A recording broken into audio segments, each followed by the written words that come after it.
What's up, everybody, and welcome to Codex Comic Character Week. I am your host, Jamie. As usual, with me we have Sal. Hey man, how you doing? You can find me at Sal's Comic Corner on YouTube and on Instagram on the Slab Guy 77. And not the Slab Fairy. Also, we got Dan with us. Guy. How's it going? You can find me on Instagram at Dan Kelly Art, or you can just search hashtag Dan Kelly Art. Yeah, and got Kev with us. I mean, Here's the story of lovely Kevin. untrue. Very. But hi, I'm Kevin. I'm the admin. I created a comic character of the day. It's a group on Facebook that we go over a character every day. Hence the name. We'd love to have you come check us out and learn a little bit more about some of the more obscure B-list characters. Come on by. We'd love to have you. Yeah, and guys, always Jamie. remember, yes, me, the man with the plan that never actually executes it. Guys, go check out the codexstation.com, your one-stop shop for everything Codex. Go pick up some cool merch if you guys haven't checked it out yet. Sal is wearing it on an episode of After Dark. All of our socials are on there, so there's no way you have an excuse not to find us. We're on every platform known to man right now. Guys, meet the team. Definitely jump in. Contact us. Let us know what you like, don't like. Leave a comment down below. Listen to us on the go. I just rhyme like Dr. Seuss. That was kind of weird. But go check out the codexstation.com and check out Comic Character Today. We're all in there. I'm an expert somehow. I'm going to say it till the day I die. This is the greatest thing that ever happened to me. This is a key moment in my life. Better than if I've ever had a child. But, guys, let's get into Comic Character of the Week. And this week, we have the one, the only Man of Steel, Jonathan Kent. No, we got no, we're talking about Clark Kent today. And with that, Dan's gonna go over the origin for experience of him. All right, so first appearance of Superman, the original, the first superhero, Action Comics #1, June 1938, which is also the first appearance of Lois Lane and some lesser known but still important DC characters. First appearance of Zatara and the first appearance of Tex Thompson. It was by Jerry Siegel and Joe Shuster. I think most of us know Superman's origin and powers, but we're going to go over them anyways real quick. He was from the planet Krypton. His father, Jor-El, the top scientist of Krypton, discovered that the planet was going to explode. No one listened to him, so he took his infant son, put him on a rocket, sent him to Earth where it crash landed, and he was found by Jonathan and Martha Kent in Smallville, Kansas, and raised to be the man that he was or is. As far as his powers, he's got the full range of them. Super strength, flight, invulnerability, heat vision, X-ray vision, super speed, the super cold breath, super hearing, and his weaknesses, kryptonite and magic. Yeah. And what a background and what a character to go over. I mean, one of the powerhouses of all comics. Just to get into it and breaking into whatever top 5 we're at right now. For the very first 5 episodes that we're doing, one of the more iconic characters that you could ever see. Obviously, everybody in the world, just like Batman, has a Superman t-shirt somewhere that they don't know about or is collecting dust somewhere in their closet. But one thing that we do want to go over is the fact of what scenarios does he work best in? What's his prime scenario that he can fulfill his destiny with? And Kev, I'll let you take this one out. Superman works best as a symbol of hope. That S on his chest has been established that it's not actually an S. It just happens to look like an English S. It's actually the Kryptonian symbol of hope. I feel that they missed a great opportunity to not have Superman give him a Blue Lantern ring, at least for a little period of time. Like during the whole thing where the Flash had a Blue Lantern ring, Superman, I think, easily should have had one. If not, in addition to then the most obvious choice to have a Blue Lantern ring. He's the embodiment of a homegrown hero. He's humble. Like one of the most iconic lines of Superman is when they're talking to the kid talking about his costume. He's like, my mom made it for me. Oh, I love that line. Right? That is the epitome of Superman right there. But he says it with a smile on his face too. Right. Like he's proud of it. Like he's not just, being yeah. hokey. But the dichotomy of being one of the most powerful, if not like the most powerful being in the universe, having the potential to be one of the most powerful beings of the universe, at the same time as being the most down to earth, literally, character. Not just in DC, but I think in all of comicdom. I think makes Superman the hero that we all appreciate and that he is. So I think that's how best they write Superman is just humble and just the embodiment of good. He is the epitome of humanity without being human. Perfect. Right. Dan, what do you think, man? Yeah, I have to agree that that he works best like as the epitome of hope, as someone that inspires people. Even though when they did the theatrical release of Justice League, they had the thing with Henry Cavill's mustache and the terrible CGI on that, but I thought like that scene that they added in the beginning where he's saving someone, and I can't remember exactly what it was because I haven't bothered to watch it since it was so bad, but the kid says something to him and he just stands there for like a good 10-15 seconds, kind of smiles, and he says something inspirational to him. I was like that's it. That's who Superman is. He inspires everyone to do better, to be better. I think he works really good when he goes up against villains, not someone like Toyman, but someone that is, hello, this is my daughter, Emily. Hi, Emily.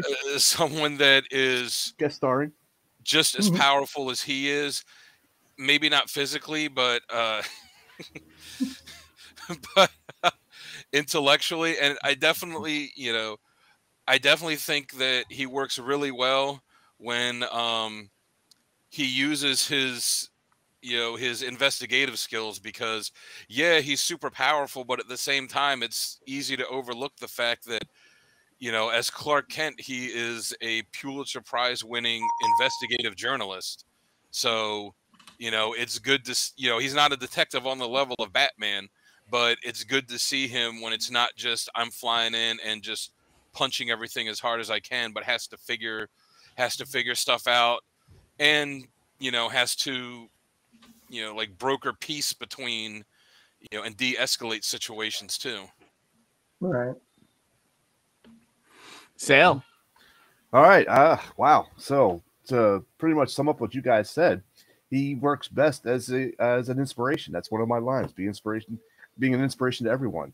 He works best on a team. I feel he's a natural leader. He's the type of guy that builds others up. Helps others attain their best as well.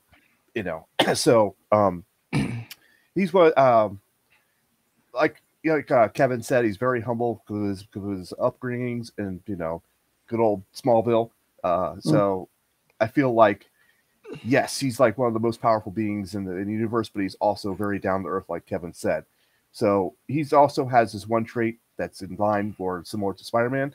He's the guy who will always keep fighting, or he will never give up. He will never stop. He has to. It's just in his blood that he needs to save. He needs to save people, and bring everybody and be an inspiration to people. Right. Good choices so far. With me, I like the hope aspect, but I'm gonna go a little bit of a different turn on it. What? I'm gonna go with the fact of I think he works best when he has a choice and his back's against the corner. Yeah. I think if Jimmy Olsen's in trouble and Lois Lane is in trouble at the same time and he has to choose, that's when we see Prime Superman at his best. Because he will always find a way to save both and not have to sacrifice one. When he's faced with a moral dilemma. Yeah. When the chips are down, he's got to make a choice. The choice is everyone and not just one. I love that. One of the things I'd like to add to Dan's thing, take on it, is when he's talking about his investigative and he has to figure things out. I've noticed that they write Superman significantly more intelligent when he's hanging out in the Fortress of Solitude than he is when he's in Smallville or Metropolis. They always write Oh him a yeah, lot smarter in the Fortress of Solitude for some reason or another. I don't yeah, know the impetus behind that decision, but it's just something that I've noticed is a theme, a recurring theme with the character.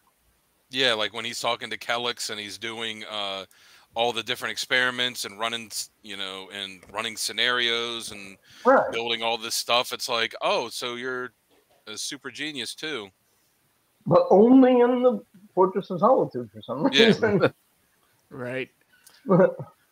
Well, with that being said, I mean, he's had some iconic moments and badass moments. If we ever thought of anyone having badass moments, Sal, why don't you take us through a couple? All right, I've got 3 of them, and let's see. The first one I have is from Superman Space Age #2. It's a pretty old book, but he actually it's pretty funny. He's not punching anybody. He takes a pimp and drops him off in New Mexico. So he just saved pretty much. He came in the scene. He sees a pimp beating up on some hookers. Right. He comes down. He stops them up. And he picks him up and he's like, I'm going to, he's like, are you going to take me to jail? He's like, no, I'm going to, take you somewhere else. And the girl's like, well, just give us hour's head start. And he's like, I'll give you better than that. And he's like, the pimp is like, what are you going to do? I have rights. He goes, yeah, you do. And I respect those rights. And you can use those rights in New Mexico. It flies off and drops him off in New Mexico. No one else would have thought that doing an episode about Superman be like, hey, let's talk about this time that he met a pimp. Hey, well, I wanted to go a little bit deep into the cuts. I didn't know if you were talking about Superman or Grand Theft Auto for a second there. I believe so. Come on. We wanted to do some deep cuts. Come on. These were good. All right. So for my next one, this is going to be a pretty obvious choice. I thought in Superman #75, when he finally cuts loose on Doomsday, finally realizes that he has to go all the way past his moral code to kill him, and finally just lets go and just, beating the hell out of Doomsday. For my third and final one, this is from Superman versus Aliens. This is a good one. At the very end, he's actually has one of the aliens implanted in him, right? And he's in space, he's facing the sun, and all of a sudden the panel just kind of goes like he's retching up an alien, and he's like, he just waited it out. He waited it out until the thing couldn't break him open because he's invulnerable. He's in space. He's orbiting the sun, so he's more powerful. And it gave up and died, and he had to retch it out. To me, that's awesome. I like that. Right. So I was gonna say, let's go with Kevin for your top or your 3 or 2 or 1. What's your badass moment for Superman? All right, number 3. They've done the Superman of 1 million, where he's the golden Superman. He's like contained universes in his hands. All of that is awesome, but I'm gonna pull it back to specific. Number 3 is the one where in Kingdom Come they attack Superman, and he's like, with gas, and he's like, kryptonite. Yeah, I've overcome my weakness to kryptonite years ago. You got nothing. And it's like, oh damn. The one thing that was like the guarantee to protect us against, or protect anybody against Superman, is no longer a valid option. I mean, that's scary as hell. Number 2 is going to be 2 and 1 are actually not necessarily canon. It's not from the comics. Number 2 is from the Injustice video game. I think it's Injustice. I'm not sure if it's 1 or 2. I think it's 1, where Superman is making some rather questionable decisions, and Shazam is like, I got to stop you. And Superman's like, okay. He goes, Shazam. Superman blows and freezes Shazam's mouth completely shut, so he can't say anything, and then uses his heat vision to drill a hole in Shazam's head, lobotomizing him in a second. He takes out one of the most powerful beings on the planet in less time than it takes to skip a heartbeat. It was like, that was one of the most sick, ridiculous moments I've ever read in any comic. I was like, that is intimidating and scary. And number one was from, and I know that they introduced, they based was from the animated movie Superman versus the Elite. And I know that they've done it in the comic, but I'm more familiar with the animated one, where they just keep pushing Superman and pushing him, and like knocking him around a little bit. And at the end, Superman's like, I understand. I get it now. And he decimates them in less time than it takes to talk about it. He like knocks them out one by one, just slaughters them. He lets go and gives it everything that he has to take out everybody in a really intimidating and impressive fashion. And it's not even that. Like, he doesn't even let go. He's still in control. He's still holding back. He's just giving it another 10% more than he ordinarily does. And that is intimidating as hell, because he was in perfect control of himself the entire time. That just shows how scary Superman can be if he's like, I am going to actually let go and do do whatever the hell I want. That, I think, is just one of the scariest moments I've ever read. Like, all right, Superman. Okay, damn. Right. A great top three. Dan, what do you got for us, man? Yeah, Kevin, that last one, Kevin nailed one that's on mine, is from Action Comics 775 when Superman fights the Elite.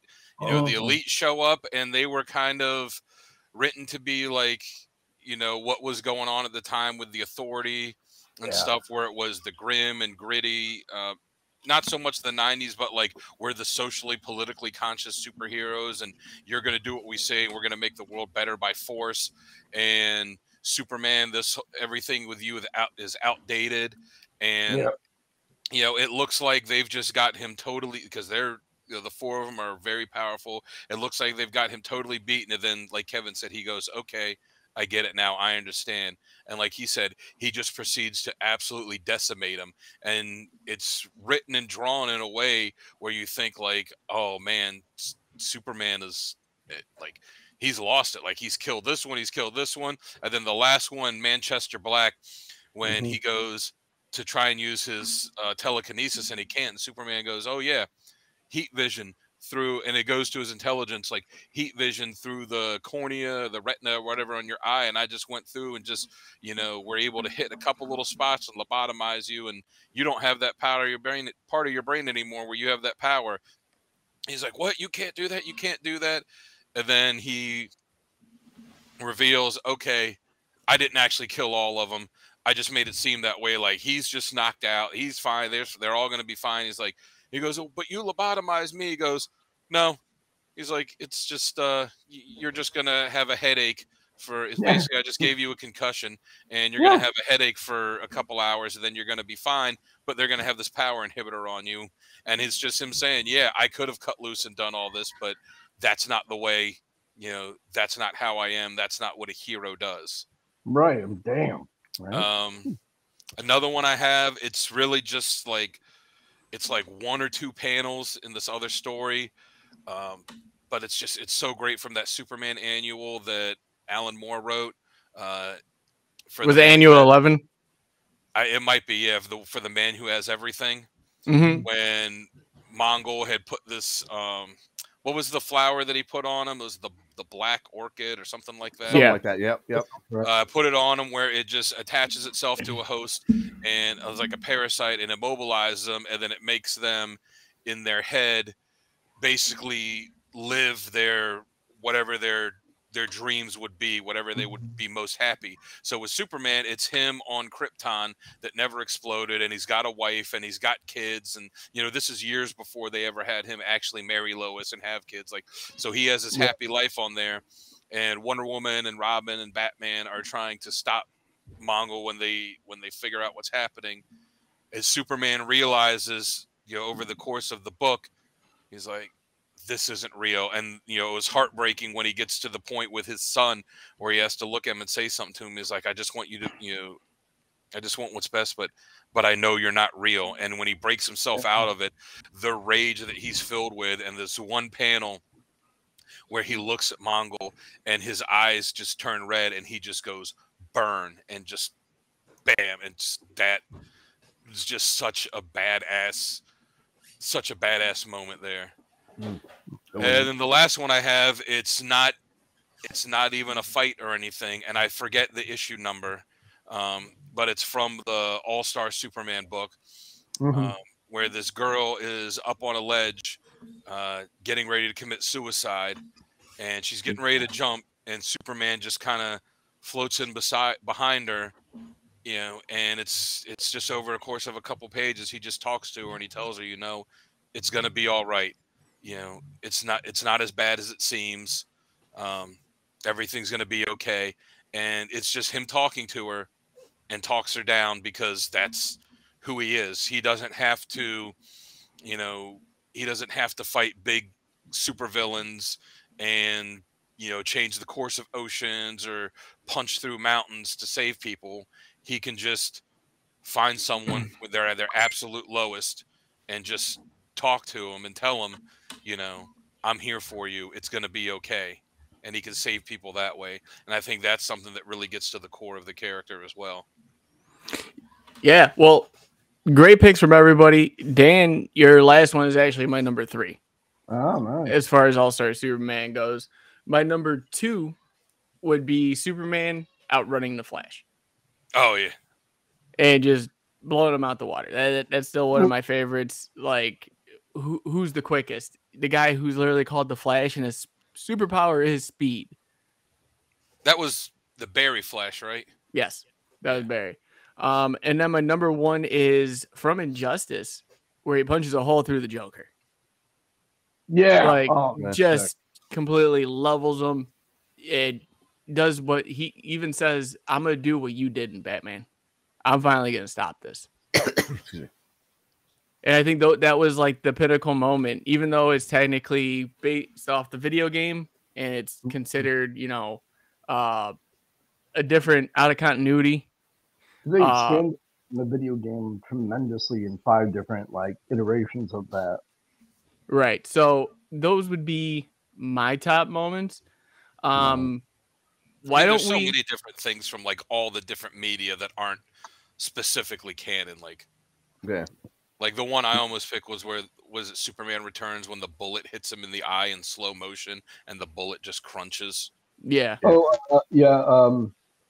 Not Man of Steel, but Superman Returns. Superman Returns. That was pretty cool. That wasn't a great movie, but there was some really cool. Superman versus the Island. Yeah. Yeah. All right. Yeah, good picks. Well, like I said, we were talking about his most badass moments. Let's talk about what are some critiques. What do we think that is like the worst parts of them? And Kevin, I'll let you take it away. You know, one of the things that I really don't like that they do with Superman is enough with making him evil.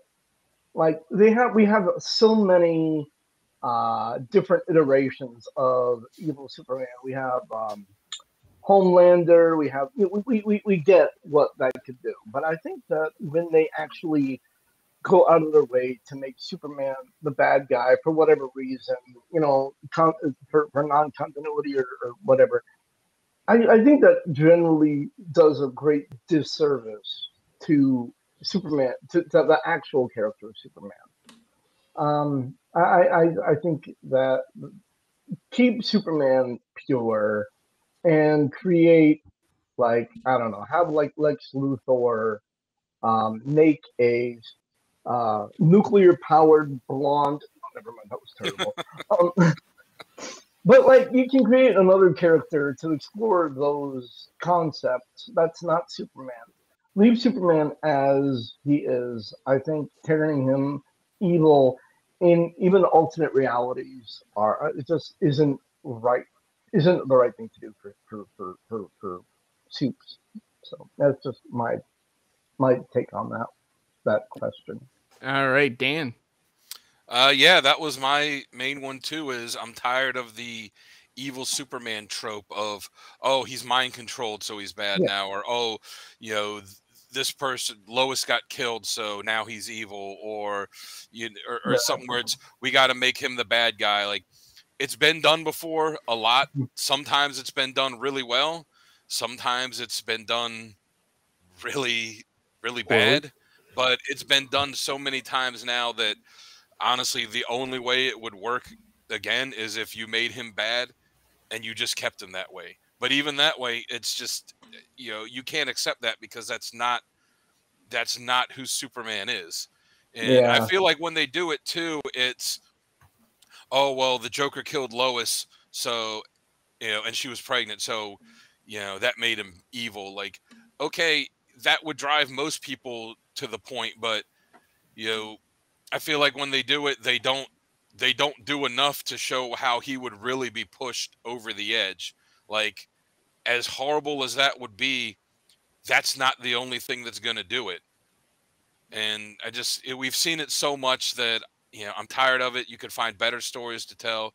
One thing I also don't like is him giving up his secret identity as Clark, because I mean, I feel like it's just too easy to have all these characters, and they do it in the movies too, where like they don't have secret identities anymore. Everybody knows who they are, and that takes out so many good stories. Like, remember, God, it must have been 10 or 20 years ago when they did a story where Clark has to run out and you know, switch over to Superman to go fight some villain, but he forgot to take his wedding ring off, and someone snapped a picture of it, and it was like, oh, Superman's wearing a wedding ring. Is Superman married? You know, what do we not know about Superman? Like, you miss out on some stories like that and some really interesting things with how to explain, where's Kent? How come he's not here doing this? And, you know, you miss out on so much interesting stuff with that when it's just, oh yeah, everybody knows he's Clark Kent now. Right. It does take out a lot of potential for storytelling for the character, admittedly, yeah. And for so many characters where it's just, you know, oh, they're not going to have secret identities anymore. Everyone's going to know who they are. Like, no. Right. Sale, what do you think, man? I kind of agree. And I just want to add that I don't like when they try to use a revenge type of motif or anger tactic with Superman, because that, I feel, is not the character. He's not out for revenge like Batman. He's not out, to be angry at everybody like Batman. So he's the aspiration of everybody, the embodiment of good. So no matter what happens, he's gonna be like, trying to do the right thing and handle the situation as best as possible. So when they put him into the revenge type situation, I don't like it, because I feel like, yeah, okay, he goes into the revenge factor. He's mad. He's pissed off. Well, then what's to stop him from just completely obliterating the Earth? I mean, it's just, that's like 2 seconds after you punch the Joker through the gut. All right. Well, I've done that. Let's just, human life is over as we know it. Bye. That type of thing. So sorry, go ahead. No, that's how I feel about it. And they usually write it a little bit weird, where it's like he goes from doing something that he's like, I know I shouldn't do, like ripping the Joker in half, to him going from like that to, I'm a complete evil dictator and might is right and I know what's best for everybody. It's usually not it's usually a dramatic shift between the two. It's not like a subtle, like, like I go from here to there. It's usually I go from here to there like that, and it doesn't quite translate. And it would be more interesting if it was a subtle thing, like, the saying, was it the road to hell is paved with the best intentions? Yeah. Good intentions, yeah, where it's something like, I know I shouldn't do this, but this I feel like has to be done. But that's the line, I'm never going to do it again. No. But once you do it once, it makes it easier to go down little bit by little bit. But you're right, they never do it like that, because if you were to do it like that, it would have to be a long-term story that you did. And they don't do it like that, because it's just, oh, well, this is how we're going to do this miniseries of this story. So we got to make him evil right off the bat. We can't take, we can't take 8 months to write where he's gradually going down, which also just makes it boring. It's not a gradual transition. It's just dramatically one to the other. It's like, But with that being said, I think we need to find out exactly a different take on the subject. Kaylee, what you got for us, man? So I got two, actually. So I the first one is I always feel like writers don't know how to write Superman. I agree. Honestly. man. Because 1 minute he's the most overpowered being in all of existence, and the next he's getting taken out with kryptonite gum. Yeah. You know, you spit it in his eye and he's Oh my God, I'm dying. yeah, he's down and out, or he's locked in a hyperbolic time chamber thing and he can't escape because it's punching proof. It's like, what? You're 1 minute he can punch through worlds, and the next minute he can't take, what do you call it? Like a 5 chewing gum to the face. It makes no sense to me.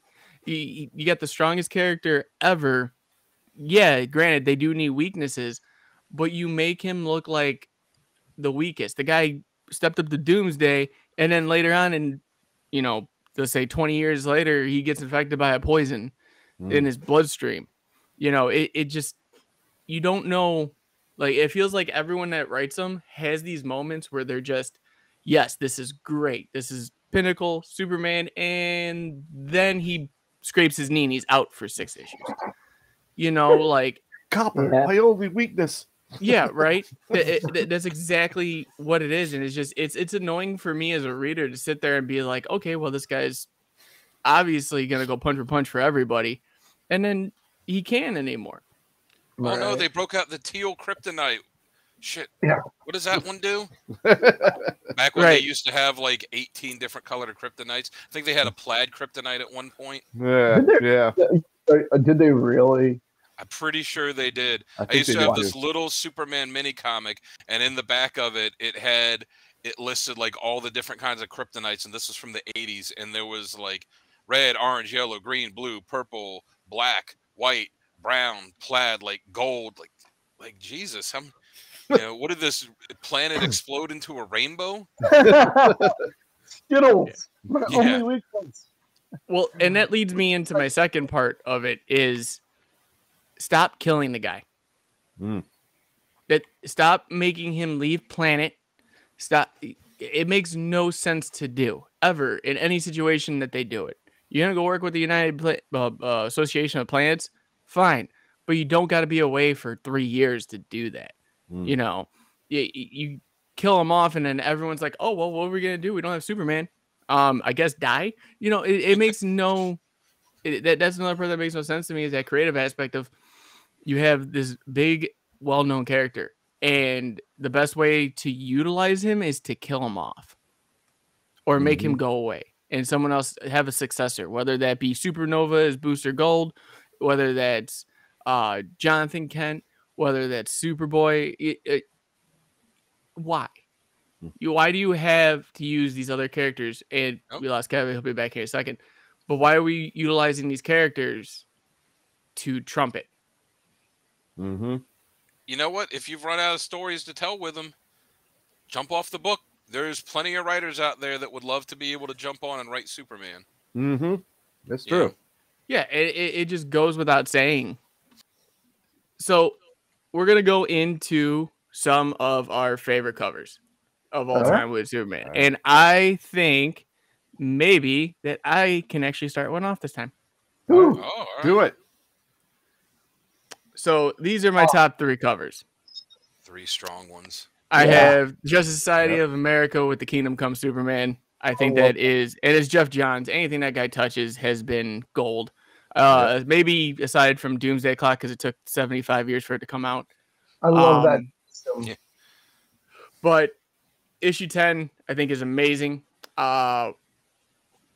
The Superman versus the Flash in a race, hands down, you just beat the guy's superpower. That's all his superpower is speed. And it's been used in homage so many times throughout comics. It's unsettling, I would say, at the least. And lastly, the most badass cover ever, I think, with Superman even appearing on it is Crisis on Infinite Earths #7. Yeah. Where he's holding Supergirl. Yeah, that's also strong. Also a cover that's homage to to no end. Yep. Yes. That's true. So those are my 3. Let's jump into Dan's now. And Dan's got 4 because he likes to be difficult. Well, technically, Dan. it's not 4. I went with Action Comics 1 because it's, you talk about a cover that's been homaged so many times. It's that one, and it's just I feel like I had to put it in because that's the one that starts it off. That's the one that when you think back to 1938, if you're a kid on the looking at the newsstand and you see that and this guy in this blue and red and yellow costume with this cape flying behind him, lifting up a car, smashing it into the rock there, you're thinking, I've never seen anything like this before. I've got to pick this up. Like, And it's a that's dime. that's the one that just started it off. Superman 14, again, it's just one of those like classic Superman poses, the classic cover. There's you don't need a whole lot with the background. It's very striking.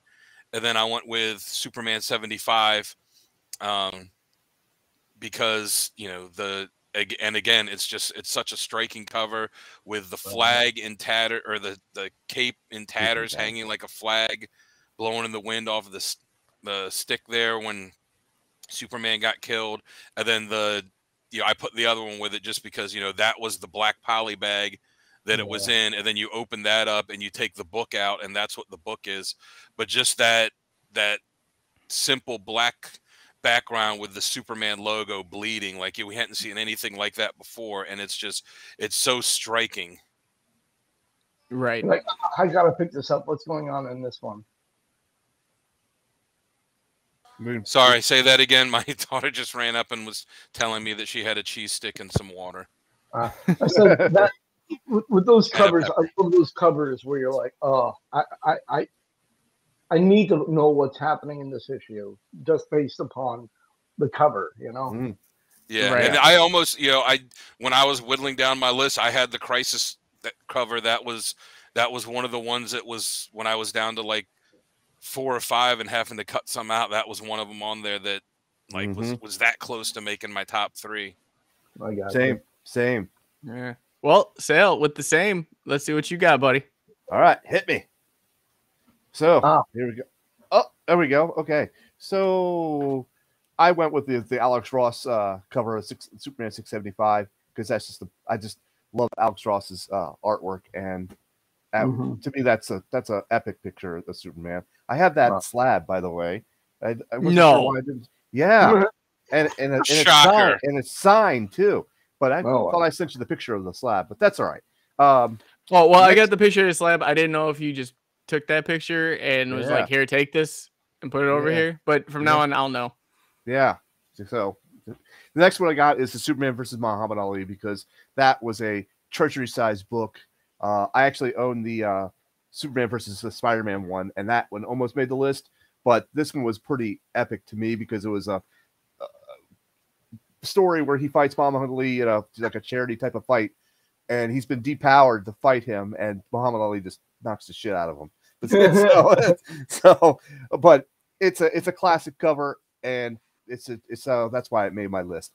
And of course, the last one I have, which is Superman Adventure, or the New Adventures of Amazing New Adventures of Superman. Looks like issue number 233, I believe, and he's just breaking the kryptonite. This is when they overcome his power, or overcame the kryptonite weakness for a time, and he's just breaking the chains. The breaking the chains alone is a classic Superman picture for me, but making it with the kryptonite as well is just awesome. So yeah, that was the one that almost made my list too. You know what's funny on that is that's a Neil Adams cover, and I was reading that Neil Adams doesn't like it because the way he originally drew the cover, they decided they wanted to put that text on the bottom between his legs, so he had to redraw the legs, and he was never happy with it. But I look at it and I'm like, that's such an amazing cover. How could you not be happy with that? Yeah, exactly. Right. I did read that too. So lastly, we got Kevin's. Yo.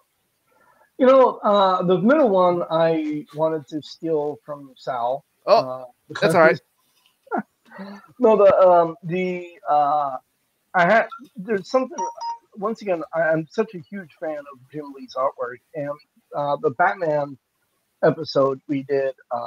This was the companion piece to that. Mm-hmm. This is kind of just how I picture Superman. Just bulky but well defined, and anything Jim Lee touches is gorgeous. I agree. With the Superman versus Muhammad Ali thing, that was the one. I'm not sure if it was the first time that they integrated an actual celebrity into a comic, but it was the first time that I saw it, and it was just holy crap, that's amazing. And we did that one. It's just so cool. And once again with the I thought I cropped the Superman annual number 11 better than that.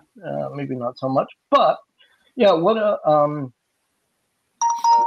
that's the one that Dan was talking about earlier with Mongol gifting Superman for his birthday with that alien plant life.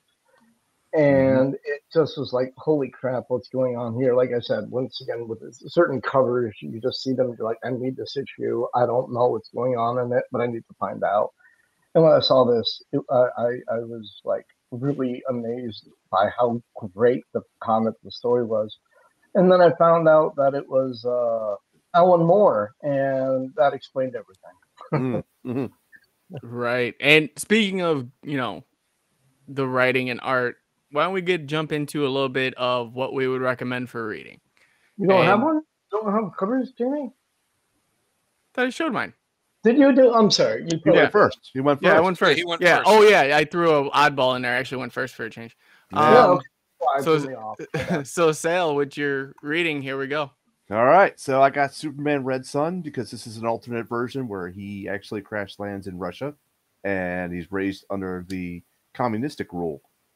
So I like that story. It was they had a great animation movie of it. Hi, puppy. Yes. And so it's just a good story all around, and I just recommend that one highly. The next one I'm going to do is The Death and the Return of Superman, and not just the death. I want you to read the whole arc, which includes Doomsday, where he fights that. Then you got Funeral for a Friend, and then you got Reign of the Supermen, and the last one is just completely, was awesome because you had Superboy, you had the Eradicator, you had Steel. It was just all around, just a great story to it, and one of my favorites. And we all had our own theories on who each character was, and they were all wrong. Yep. That pissed me off. Like, which one of these is the real Superman? Oh, by the way, none of them. None of them. So, and then for my last story, I got Kingdom Come, 1996. Just an excellent story all around. Highly recommend that one. All right. Now we're going to go with Kevin in your reads. All right. So I think I'm kind of happy with the way I did this. If I don't mind tooting my own horn, because of the fact that with the first one, Superman for All Seasons, it's a 4-issue limited series that tells the story of Superman, early Superman, like year one Superman, almost, if you will. It doesn't get into his origin, but it gets into like how he transitions from a young Clark Kent teenage years to his premiere in Metropolis, and it's told from different viewpoints, vignettes. So like it's told, the first one is told by Lex Luthor, or I'm sorry, Jonathan Kent, his dad's point of view. The second one, Lois Lane, and then Lex Luthor. But it tells the early story. If you want to get into Superman, this is an excellent starting point. If you just accept the origin and then go into this, it tells a great early jumping off point for Superman to tell who he is, what he's about. Followed up by Superman Up in the Sky. It's about this girl that just disappears, and it tells exactly how far Superman will go to save one person. Like he moves heaven and earth to help one person, and that just screams Superman. Like it's one of those things where, you know, the good of the few versus the good of the many, it doesn't matter. Superman will do whatever it takes in order to save everyone. I just think that's such a beautiful story. And then going into Whatever Happened to the Man of Tomorrow, which tells the kind of the end point of Superman. So it's like kind of ambiguous because it like, is it the end or isn't it? But this kind of tells, my list basically goes into the beginning, the middle, and the end of the entire story of Superman, which I kind of thought was pretty cool. All right. Great picks. And we're going to go with Dan's. All right, so for mine, I also looks like we're all simpatico on a lot of stuff. I also went with Superman for All Seasons. Like Kevin said, it was a 4-issue miniseries. It was done by Jeff Loeb and Tim Sale, the late great Tim Sale. They collaborated on a lot of miniseries together for Marvel and DC. A lot of great stuff, and like he said, the Superman for All Seasons, it picks up. It's not so much his origins when he's a kid. It picks up with him when he's just getting ready to graduate high school and figuring out, all right, what am I going to do with my life? I've got these powers, and, you know, and he's very conflicted about what he's going to do, you know, how it affects his family, how it affects his friends. And it shows him going to Metropolis for the first time. You know, it shows the start of the animosity between him and Lex Luthor, the relationship with him, you know, how he interacts with Lois and Perry White, and, you know, and it's actually more of Clark Kent, you know, in the series than it is Superman, but it shows how he goes from being this small farm boy to being the greatest hero in the world. Yeah. I like Sal. I also went with Death and Return of Superman, and I agree. You have to do both because it's not just the. It's not just the. Sorry, 1 second. Yes, Emily.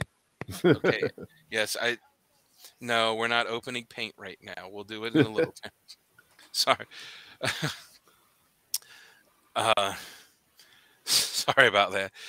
That's because you have to go with the story of, you know, him fighting Doomsday and realizing, like, this is someone that I might not be able to beat, and he tears through the Justice League like, you know, Doomsday does, like they're nothing.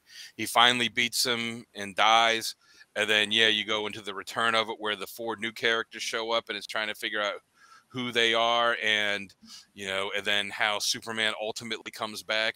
You could also kind of throw Funeral for a Friend in there between them because it shows how much his death affects everyone else in the DC universe. And the Return of Superman also led into Hal Jordan destroying the Green Lantern Corps and becoming becoming Parallax, and us getting Kyle Rayner all led out of that story as well. So, like, it had major ramifications, even though they brought him back to life, had major ramifications for the entire DC universe with Green Lantern, with the changes made to Justice League and a lot of other characters.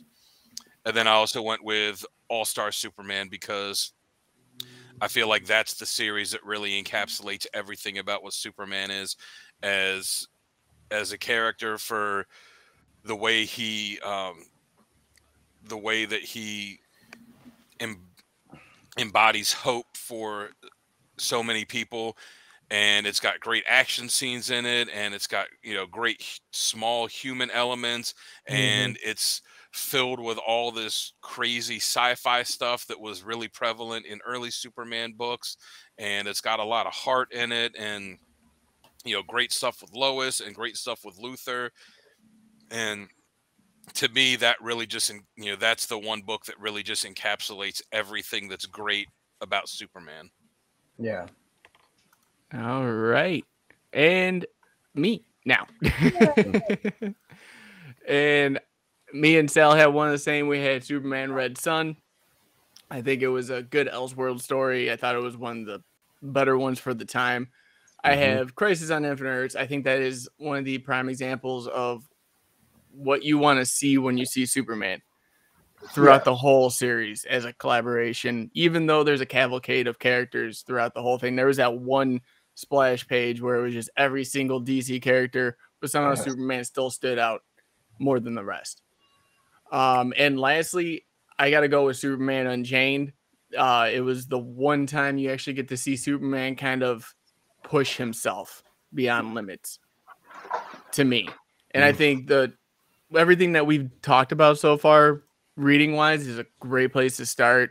All of these are more of, I want to say maxi series rather than ongoing where you have to collect, 107 issues. You can get these in, little increments. So definitely check those out. I mean, those would be one of the ones that we would push towards for you guys to check out. Or paperbacks. They're probably available as well. Yeah.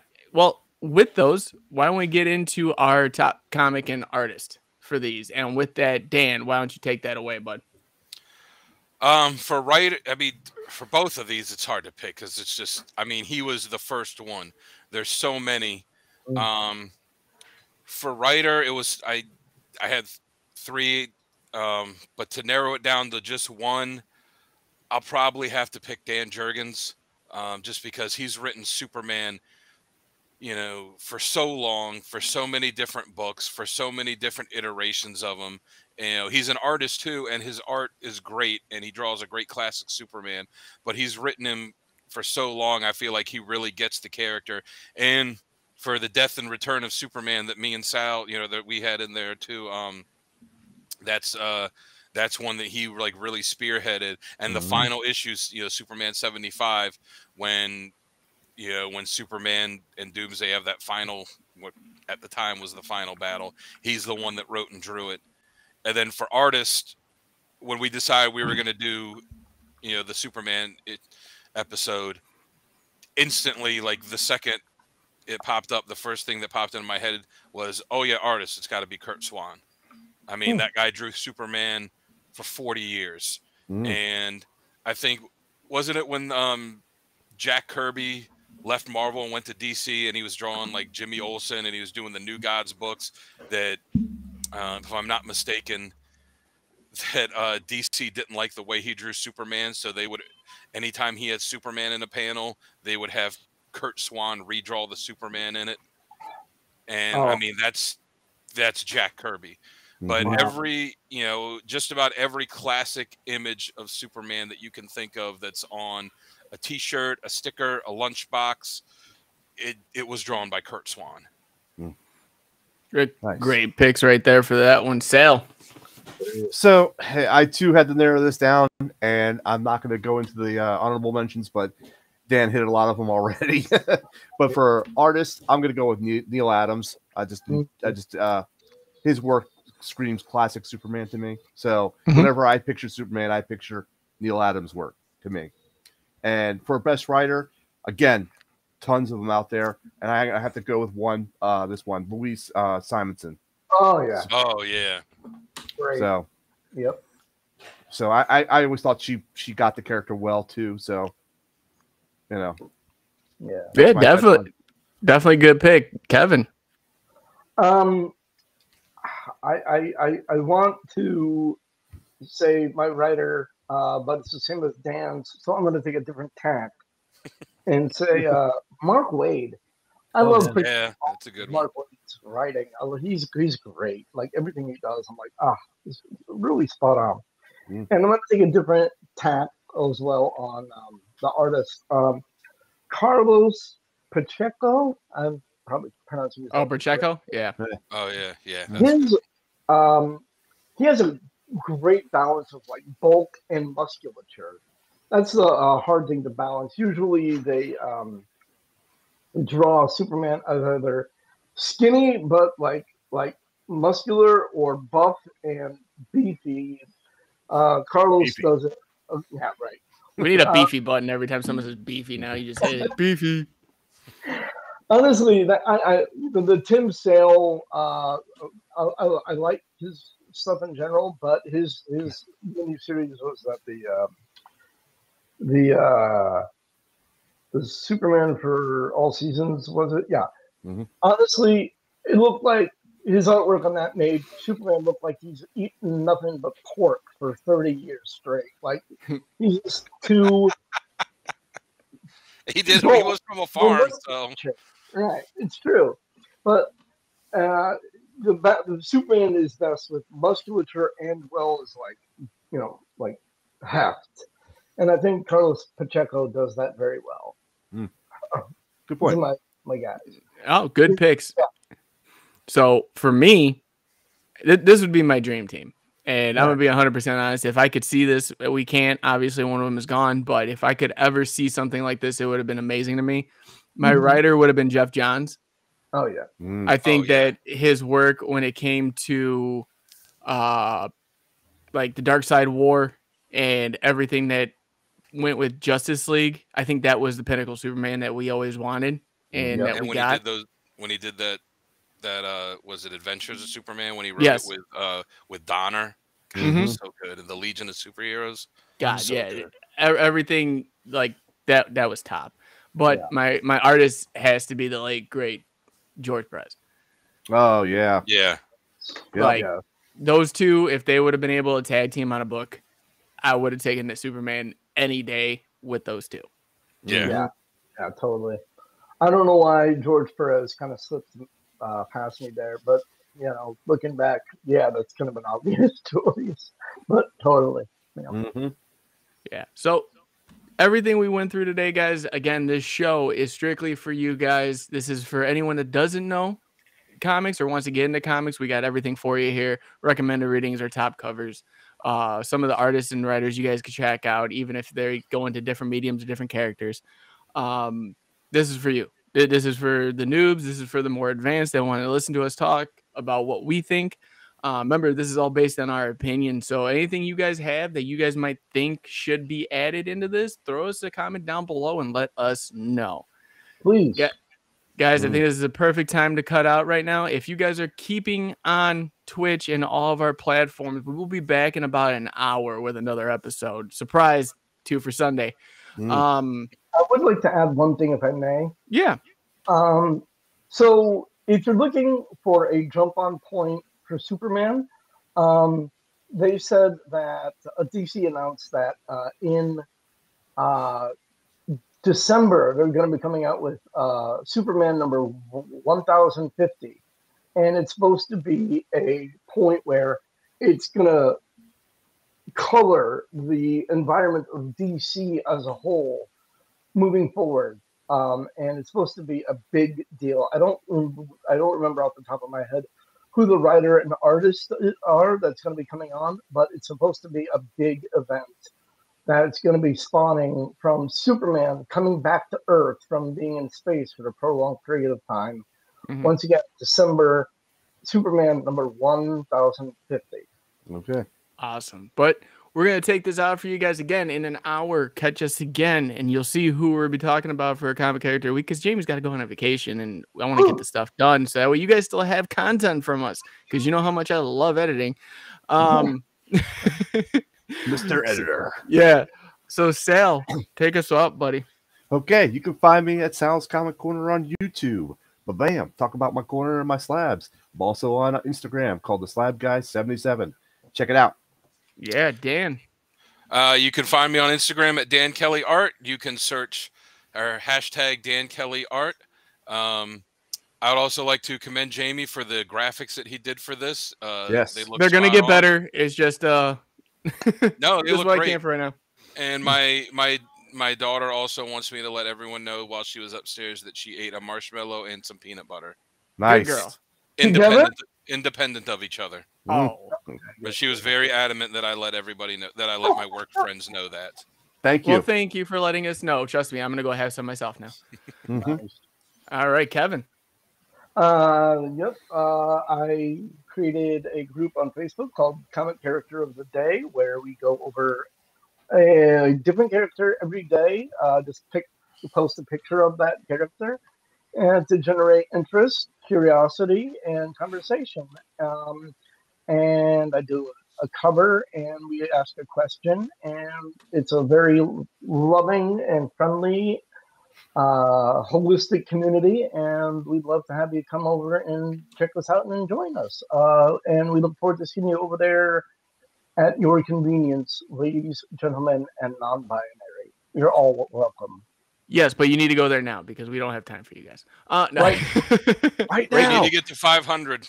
Yeah, 500 on there. We need 500, and then we do a giveaway. Yeah, Yeah, we need so- 11 for Twitch. So, guys, if you guys can, again, follow us, like, subscribe. Definitely like our videos on YouTube. It helps the algorithm, helps us build too. Guys, again, thank you for everybody that has watched. Like I said, share, subscribe so far.